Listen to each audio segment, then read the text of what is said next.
नमस्कार, आप देख रहे हैं 4 PM और मैं हूं आपके साथ में शोभित पाठक। इन दिनों यूपी की सियासत में एक प्रमुख नाम फिर से चर्चाओं में आ गया है और वो नाम है बीएसपी सुप्रीमो मायावती का। मायावती के इन दिनों जो तेवर देखने को मिल रहे हैं, उनसे बड़ी सुबुगाहट हो गई है, बड़ी चर्चाओं का बाजार गर्म हो गया है कि वजह क्या है? कि अब से कुछ दिन पहले मायावती जो थी, वो चुप्पी साधे हुए थी, कुछ भी बोलने से परहेज करती हुई नजर आ रही थी। अमित शाह ने बाबा भीमराव अंबेडकर को लेकर जो है एक बयान दिया था, उसको लेकर भी उनकी वो प्रतिक्रिया सामने नहीं आई थी, जिसकी उम्मीद की जा रही थी। उसको लेकर भी काफ़ी टीका-टिप्पणी हुई थी। लेकिन इन दिनों जब से आकाश आनंद को उन्होंने बसपा से बाहर किया है, तब से उनके तेवर जो हैं, वो दिन-ब-दिन आक्रामक होते हुए नज़र आ रहे हैं। वजह क्या है? इस पर बातचीत करेंगे। हमारे साथ वरिष्ठ पत्रकार केपी मलिक जी हमारे साथ जुड़ गए हैं। सर, 4 PM में आपका बहुत-बहुत स्वागत है सर। नमस्कार शोभित सर, जी। आपसे जानना चाहेंगे कि यूपी की सियासत में एक बार फिर से मायावती जो है वो बहुत ज्यादा मुखर हो गई हैं। अभी तक आरोप उनके ऊपर लग रहा था कि वो बीजेपी की बी टीम है, इस वजह से वो चुप्पी साधे हुई हैं। लेकिन सबसे ज्यादा पिछले दिनों वो बहुत ज्यादा आक्रामक बीजेपी पर ही होती हुई नजर आ रही हैं। योगी आदित्यनाथ को भी आड़े हाथों ले रही हैं, केंद्र सरकार को भी आड़े हाथों ले रही हैं। वक्फ संशोधन बिल को लेकर भी वो मुखर होती हुई नजर आ रही हैं, अपने स्टेटमेंट दे रही हैं। वजह क्या है? क्या वो बी टीम का जो टैग है उसे हटाने की कोशिश कर रही हैं या फिर पर्दे के पीछे की कहानी कुछ और है? देखिए शोभित, अगर हम बहुजन समाज पार्टी की सुप्रीमो मायावती जी की बात करें और 2007 और 2012 के बाद अगर हम देखें, मायावती जी का लगातार डाउनफॉल चल रहा है। और 2007 की अगर हम 2007 के बात करें तो 20-22 साल हो गए हैं लगातार जो अर्श से फर्श पर पहुंच गई है पार्टी। अगर आप देखेंगे, जो 4 बार प्रदेश की मुख्यमंत्री रही, उनके इतने सांसद केंद्र की सत्ता में रहे, उसके बावजूद अगर आप देखेंगे कि आज बसपा किस हाशिए पे चली गई है कि ले दे के जिस राज्य में 4 बार सरकार रही उसमें आज एक विधानसभा सदस्य है, और वो विधानसभा सदस्य भी अपने बलबूते है, पार्टी की वजह से वो बना है, मैं इसको नहीं मानता। मायावती का एक बड़ा वोट बैंक है जिसमें सेंध लग चुकी है, और उसमें कांग्रेस के गठबंधन, समाजवादी पार्टी और कांग्रेस के गठबंधन ने एक बड़ी सेंध लगाई है। उसके तमाम कारण है कि जिस प्रकार से राहुल गांधी ने संविधान को मुद्दा बनाया, जिस प्रकार से गृह मंत्री अमित शाह ने संसद में अंबेडकर पे टिप्पणी की, तो कई सारे कारण ऐसे बने कि जिससे कि जो पिछड़ा और दलित था वो दूसरी ओर जाने के लिए मजबूर हो गया। जो इसका दूसरा बड़ा एक कारण है, अगर आप देखें लोकसभा के चुनाव में जो भीम आर्मी के चीफ हैं चंद्रशेखर आजाद, उन्होंने जड़ें जमाना शुरू कर दिया है। पहले ही इलेक्शन में उन्होंने बड़ी भारी भरकम जीत हासिल नगीना से की है, पश्चिम उत्तर प्रदेश से खाता खोल दिया है। उस पश्चिमी उत्तर प्रदेश से जहां पे मायावती को 3 बार चुनाव जीतने में लगा था। पहली बार वो कैराना से लड़ी, दूसरी बार वो सहारनपुर से लड़ी, दोनों जगह से चुनाव हारने के बाद तीसरी बार बहुत ही कम मार्जिन से वो बिजनौर से जीत पाई थी।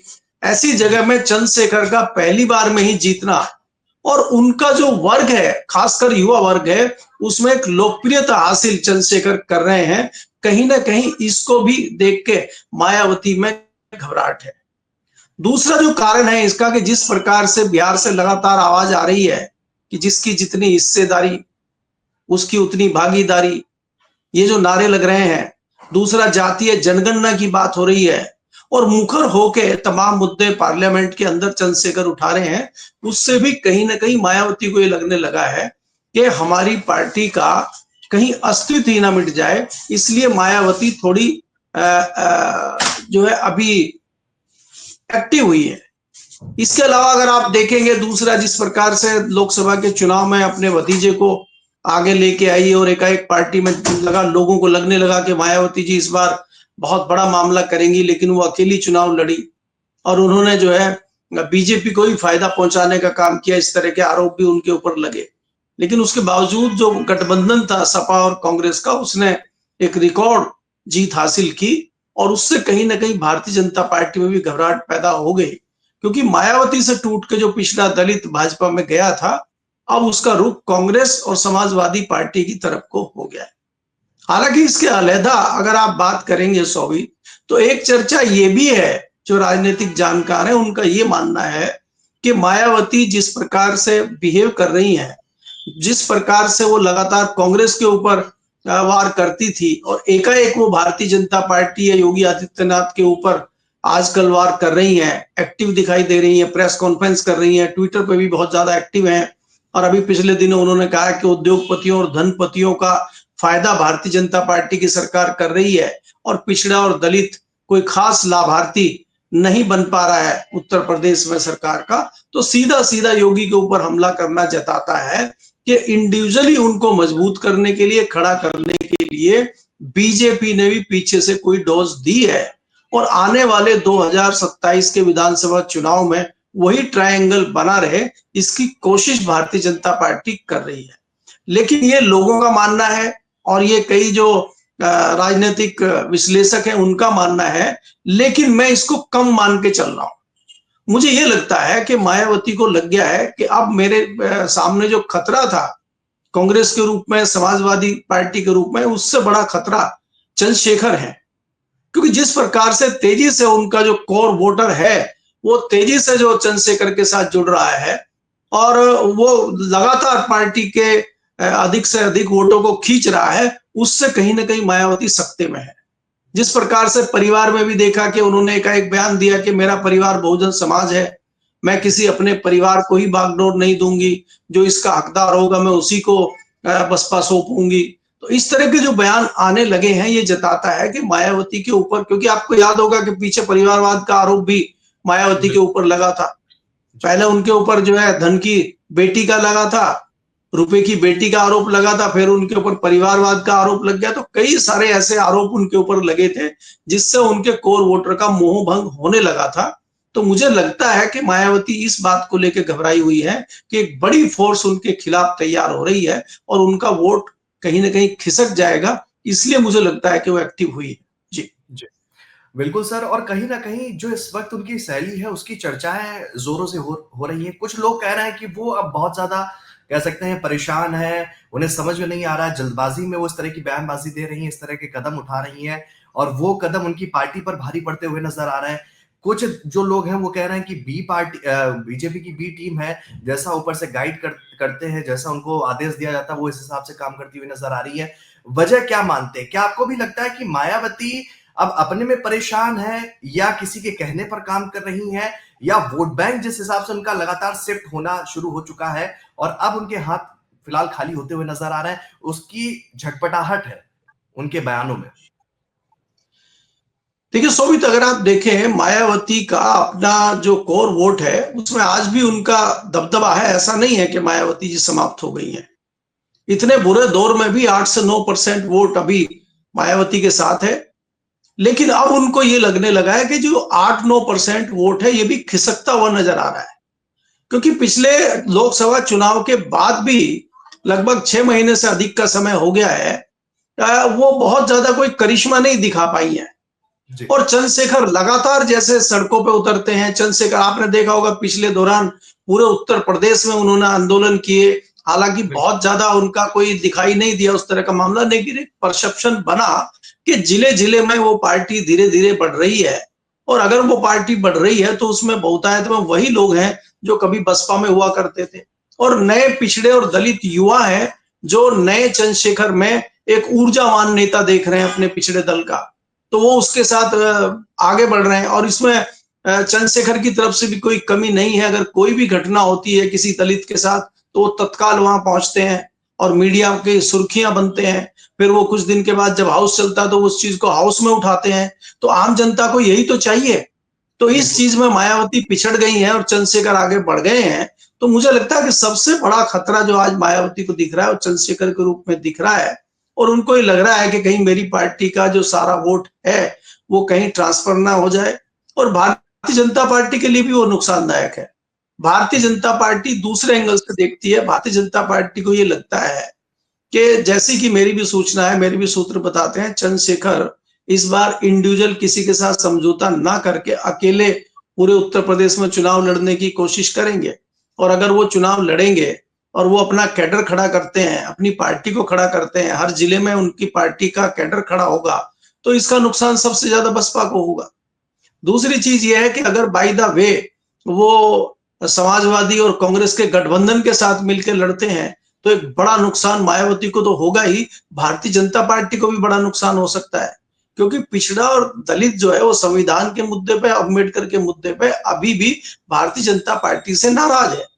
भारतीय जनता पार्टी पिछड़ों और दलितों की इस नाराजगी को दूर करने के लिए ये भी योजना बना रही है कि उत्तर प्रदेश का अध्यक्ष किसी पिछड़े और दलित को बनाया जाए, ताकि जो गुस्सा पिछड़े और दलितों में है उसको कम किया जा सके। और अगर आप देखेंगे, अगर हम कल्याण सिंह के जमाने की बात करें, वो भी पिछड़े ओबीसी वर्ग से आते थे, और उन्होंने जिस प्रकार से एक दबदबा भारतीय जनता पार्टी का उत्तर प्रदेश में बनाया था, उसके बाद भारतीय जनता पार्टी का कोई नेता ऐसा नहीं आया है उत्तर प्रदेश में, खासकर पिछड़े और ओबीसी समाज का, जो एक दबदबा उस तरह का बना सके। तो भारतीय जनता पार्टी को भी तलाश है कि इस मौके का फायदा उठाया जाए, और पिछड़ा आदमी अगर कोई बनता है और वो पिछड़ों में अगर सेंध लगाता है और भारतीय जनता पार्टी में ले आता है, तो ये भारतीय जनता पार्टी के लिए बहुत अच्छा रहेगा 2027 के विधानसभा चुनाव में। तो इस एंगल पे भारतीय जनता पार्टी भी विचार कर रही है, और भारतीय जनता पार्टी को भी पता है कि मायावती का जो एक फिक्स वोट है वो इस बार बिखरने वाला है। उसी को नजर में रख के ये सारी कवायद जो आप उत्तर प्रदेश में देख रहे हैं, चाहे वो समाजवादी पार्टी की हो, चाहे वो कांग्रेस पार्टी की हो, चाहे मायावती की हो, चाहे भारतीय जनता पार्टी की हो, चाहे चंद्रशेखर की हो, वो सारी कवायद इन्हीं ओबीसी और दलित वोटों के पीछे घूम रही है, और उसी का ध्रुवीकरण और राजनीतिकरण ये हो रहा है जो हमें दिखाई दे रहा है। जी।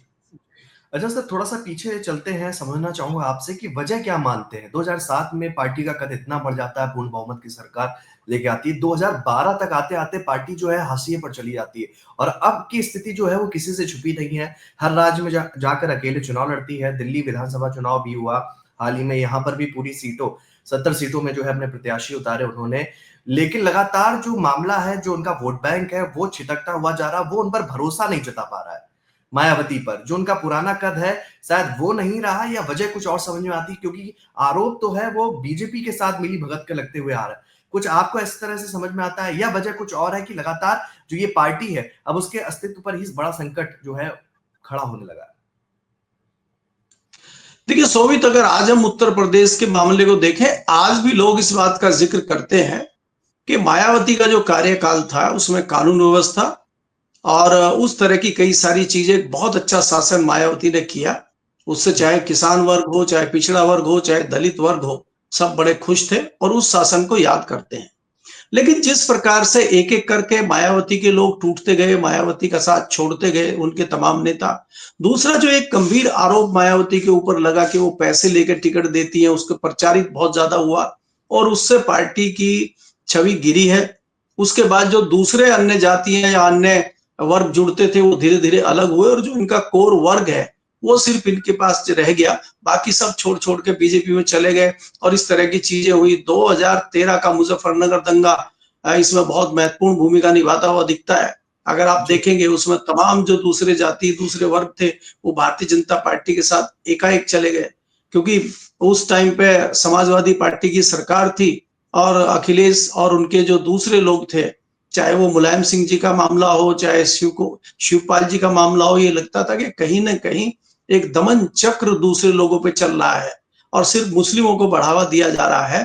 इस चीज को प्रचारित करने के बाद भारतीय जनता पार्टी को अभूतपूर्व फायदा हुआ, और उसमें कहीं ना कहीं नुकसान मायावती को भी हुआ, क्योंकि मायावती का भी जो वोटर था वो भी भारतीय जनता पार्टी के साथ चला गया, और भारतीय जनता पार्टी के साथ उनका वोटर जाने के बाद आपने फिर उसके बाद 2014 में स्थिति देखी थी कि मायावती जीरो पर सिमट गई थी, और उसके बाद 2019 में फिर वो बाद में समाजवादी पार्टी राष्ट्रीय लोकदल के साथ मिलकर गठबंधन में चुनाव लड़ी और 10 सीटें लोकसभा के लिए आई। तो उससे तो मायावती को बहुत ज्यादा फायदा हुआ, जबकि समाजवादी पार्टी को और राष्ट्रीय लोकदल का इसको कोई फायदा नहीं हुआ, क्योंकि उनका जो वोटर था, जहां पे हाथी उसको नहीं दिखाई दिया, तो वहां वो फिर बीजेपी पे चला गया। तो उससे ये लगा कि मायावती का वोटर सिर्फ हाथी ढूंढता है वोटिंग मशीन में, अगर हाथी नहीं मिलता तो फिर वो कमल का बटन दबा दे रहा है। तो ये लोगों के दिमाग में और मायावती के भी दिमाग में है कि मेरा जो वोटर है, अगर हम उसको ऑप्शन नहीं देते हैं तो वो बीजेपी के साथ चला जाता है। इसी को देखते हुए मायावती ने ऑप्शन लिया कि 2024 के चुनाव में फिर अकेले लड़ी और फिर वो जीरो पे सिमट गई। तो कहीं ना कहीं ये लगता है कि मायावती भी ये महसूस कर रही है कि अगर वो अकेली चुनाव लड़ती हैं तो वो जीरो पे आउट होंगी।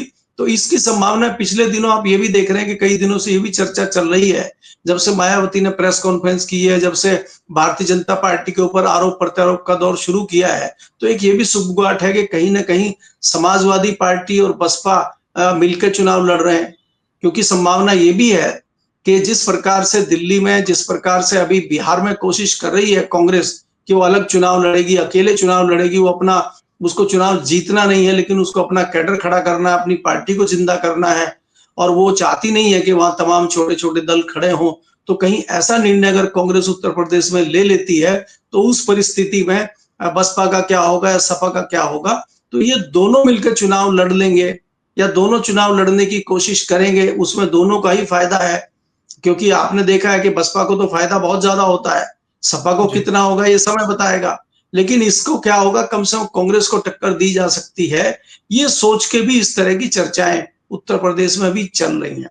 हालांकि मुझे लगता है कि समय अभी काफी है, 2027 में चुनाव है, तो इतने दिन पहले इस तरह का विश्लेषण करना, इस तरह की चीजें सोचना मुझे लगता है बेमानी है। इसके लिए हमें और थोड़ा इंतजार करना होगा। लगभग 3 से 4 महीने में तस्वीर साफ हो जाएगी कि कौन दल किसके साथ जा रहा है और कहाँ गठबंधन हो रहा है। जी जी। बिल्कुल सर, जैसा कि आपने भी अभी ज़िक्र कर दिया कि हो सकता है कि गठबंधन देखने को मिले, लेकिन इससे पहले भी राहुल गांधी बयान दे चुके हैं।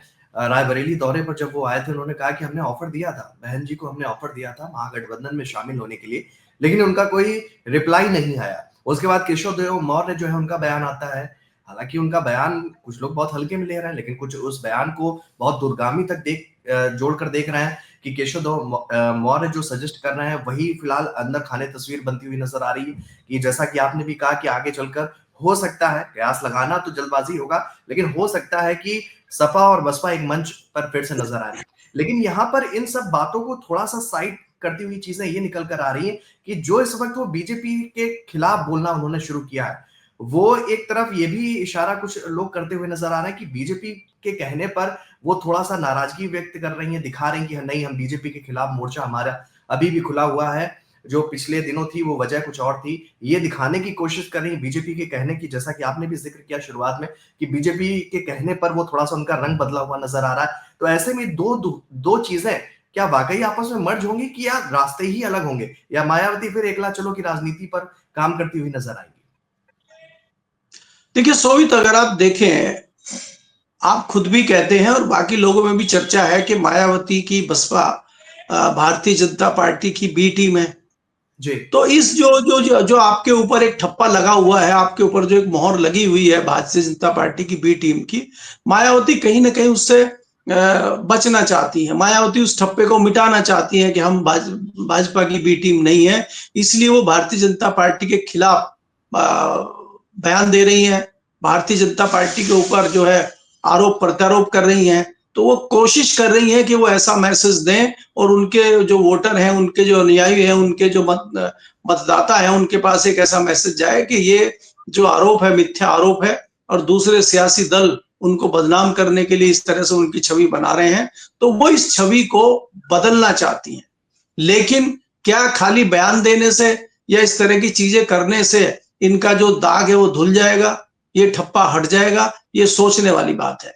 क्योंकि अगर हम देखें, मायावती कभी सड़कों पे नहीं आती हैं, कभी कोई बड़े प्रोग्राम नहीं करती हैं। उनका अपना एक फिक्स हिसाब रहता है कि चुनाव में बड़ी-बड़ी रैलियां करती हैं और वो 2-4 क्षेत्र एक साथ मिला के एक रैली कर देती है और घर पे आ जाती हैं और कभी-कभी प्रेस कॉन्फ्रेंस कर देती हैं। ट्विटर पे भी वो बहुत ज्यादा एक्टिव नहीं थी, पिछले कुछ दिनों से ट्विटर पे भी एक्टिव हुई हैं। तो जी। मायावती जी धीरे-धीरे कोशिश कर रही हैं कि हम भी जो है इस रेस में रहें और लोगों को दिखे, अपने लोगों को दिखा सके कि हम भी हैं, खत्म नहीं हुए हैं। पिछले पिछले कई महीनों से, लगभग पिछले 2-3 सालों से जिस प्रकार मायावती की पार्टी का बिहेवियर रहा है, उससे कहीं न कहीं उनके मतदाताओं में एक इस तरह की चर्चा है कि शायद पार्टी का अस्तित्व खत्म होने जा रहा है। लेकिन कोई पार्टी की कोई एक्टिविटी भी उस प्रकार से नहीं हुई है कि पार्टी कोई सरकार का विरोध करे, पार्टी अपने लोगों के हितों में कोई बातचीत उठाए। जिस प्रकार से कई दलित लड़कियों के बलात्कार हुए, उसमें मुखर होकर मायावती जी नहीं आई। जिस प्रकार से अंबेडकर के ऊपर बयान अमित शाह का, उस पर मायावती जी खुल के नहीं आई। तो तमाम ऐसी चीजें, संविधान की बात हुई, उस पर मायावती जी कभी खुल के नहीं आई। तो लोग सोचने पे विवश हो गए, क्या मायावती जी भारतीय जनता पार्टी के इतने दबाव में हैं कि जो उनके प्रमुख मुद्दे हैं जिन पे वो यहाँ तक आई हैं उनको वो छोड़ रही हैं? तो इसका क्या बड़ा कारण है? तो लोग अचंभित हैं, और वो लोग अचंभित होकर ये सोच रहे हैं कि मायावती क्या कर रही हैं, और कहीं ना कहीं फिर वो दूसरा रास्ता तलाशते हैं, और उनको ऑप्शन की तलाश है। और वो ऑप्शन, जैसा कि मैंने पहले कहा, ऑप्शन उनको बिल्कुल। तैयार मिलता है चंद्रशेखर के रूप में, तो फिर वो चंद्रशेखर के ऊपर शिफ्ट कर सकते हैं। ये रिपोर्ट मायावती के पास आ गई है, तो इसलिए वो चाहती हैं कि हम दोबारा से जिंदा हों और अपना जो है अस्तित्व बचाएं, ताकि हम खत्म ना हो जाएं। इस प्रक्रिया पे मायावती काम करती हुई आज की डेट में मुझे नजर आती है। हालांकि और थोड़ा इंतजार हमें करना होगा, मायावती जी करती क्या है, क्या वो सड़कों पे तो बिल्कुल सर, आपने जैसा कहा कि क्या वो आगे चलकर बीजेपी के खिलाफ मोर्चा खोलती हैं, हालांकि उम्मीद अंदर खाने बहुत कम लगती है, क्योंकि पिछले दिनों का जो उनका रवैया रहा है वो अब जहन में आ जाता है लोगों के, यहाँ तक कि उनके कार्यकर्ता भी अगर उनसे बात करें ऑफ कैमरा तो वो भी कहते हुए नजर आते हैं कि बहन जी क्या करना चाहती हैं पार्टी के अंदर, अब वो खुद कंफ्यूज है। ये ऑफ कैमरा उनके कार्यकर्ता, उनके पदाधिकारी कहते हुए नजर आ रहे हैं, लेकिन हिम्मत किसी की नहीं है कि डायरेक्ट उनसे कोई बात कर पाए। अच्छा, ऐसे में एक सवाल ये भी उठता है, जैसा कि मायावती का मिजाज रहा है कि वो हमेशा अकेले दम पर चुनाव लड़ती हैं, चाहे वो बात हो जाए दिल्ली की, अभी हाल में ही, इससे पहले जो मध्य प्रदेश में चुनाव हुआ, चाहे जहां पे बात कर लें, और बिहार में भी अकेले चुनाव लड़ने की बात कहती हुई नजर आ रही है। ऐसे में चंद्रशेखर आजाद भी अकेले इस बार, जैसा कि आपने भी इसकी तरफ इशारा किया कि अकेले चुनाव भी ताल ठोक सकते हैं, अकेले ही चुनावी मैदान में उतर सकते हैं। ऐसे में अगर ये दोनों दल अकेले अकेले चुनाव में उतरते हैं 2027 में अगर ले लेते हैं, तो आपको लगता है कि नुकसान किसका कितना ज्यादा होगा? क्या बसपा को नुकसान उठाना पड़ेगा, या चंद्रशेखर आजाद कहीं ना कहीं बहुत ज्यादा जल्दबाजी में कोई ऐसा कदम उठा जाएंगे जो उनकी पार्टी को प्रभावित करेगा, या दोनों के वोट बैंक जो है किन्हीं अन्य दलों पर भरोसा जताएंगे, जिसमें कांग्रेस है जो अपना आधार तलाश रही है, समाजवादी पार्टी पूरी तरीके से स्टैब्लिश है यूपी में खासतौर पर, और बीजेपी जो है सत्ता में है। देखिए सोवित, अगर आप देखें जिस प्रकार से आप बात कर रहे हैं, अगर हम चारों को अलग अलग कर देते हैं, चंद्रशेखर, बसपा, मायावती, और तीसरा हम ले लेते हैं गठबंधन, अगर कांग्रेस का और समाजवादी पार्टी का होता है या नहीं होता है, अगर तीन प्रमुख दल ये हो जाते हैं, तो यहाँ पे पिछड़ा और दलित वोट किस तरफ जाएगा? देखिए, हमें ये समझना होगा कि इसमें कोई दो राय नहीं है कि वोटों का बंटवारा हो जाएगा। दूसरी चीज ये होगी कि चंद्रशेखर के पास खोने को कुछ नहीं है, चंद्रशेखर के पास तो सिर्फ पाने को ही है। चंद्रशेखर को अगर कहीं 10,000, 5,000, 20,000 वोट भी किसी कॉन्स्टिट्यूएंसी में मिलता है, तो वो ये जताता है कि उसकी पार्टी मजबूत हो रही है, उसका कैडर मजबूत हो रहा है। उसको 2027 के चुनाव में ही तो कोई प्रदेश में सरकार बनानी नहीं है, उसके उसके सामने तो बहुत लंबा फ्यूचर है। लेकिन मायावती जी का बहुत बड़ा नुकसान इसमें मैं देखता हूं, उनको बड़ा डेंट लग सकता है, क्योंकि भारी तादाद में उनका वोटर टूट के चंद्रशेखर के साथ जा सकता है। इसके अलावा अगर आप देखेंगे, जो थोड़ा उस तरह की सोच का कोई पुराने जो लोग हैं, वो ये सोचते हैं कि संविधान की बात राहुल गांधी कर रहे हैं, अंबेडकर के जो बयान आया उसकी बात, अंबेडकर की बात राहुल गांधी कर रहे हैं। तो इस नाते सोच के कुछ परसेंट वोट गठबंधन को और कांग्रेस को जा सकता है। लेकिन मैं ये मानता हूं कि मायावती का अगर बड़ा वोटर टूटता है, तो उसकी ज्यादा संख्या चंद्रशेखर के साथ जाएगी, क्योंकि जैसा मैंने पहले भी कहा कि चंद्रशेखर इजी उनके लिए उपलब्ध है, उनके मामलों में पहुंचता है, और सीधी सीधी बात यह है कि जो हमारी बात करेगा हम उसके साथ जाएंगे। कोई भी मतदाता हो वो इस बात को सोचता है। कांग्रेस भी कहीं दलितों के मुद्दे वहां पे स्पोर्ट पे जाके अभी उठाती हुई दिखती नहीं है, क्योंकि कांग्रेस को भी कार्यकर्ताओं का टोटा है, नेता उसके पास बहुत है, लेकिन कार्यकर्ता या कैडर तो कांग्रेस के पास है नहीं। तो इसलिए ज्यादा फायदा मुझे चंद्रशेखर को होते हुए दिख रहा है। चंद्रशेखर से लगातार मेरी बात भी होती है, हमारे सूत्र भी बताते हैं कि चंद्रशेखर हर जिले में अपना कैडर तैयार कर रहे हैं, और चुनाव लड़ने की वो पूरी पूरी तैयारी कर रहे हैं। उनका किसी के साथ गठबंधन हो ना हो, वो जरूर चुनाव लड़ेंगे, उनकी पार्टी जरूर चुनाव लड़ेगी। तो इसका सबसे बड़ा नुकसान मैं मायावती को देखता हूँ। जी जी, बिल्कुल सर, अपना कीमती समय देने के लिए, हमसे जुड़ने के लिए सर आपका बहुत बहुत धन्यवाद।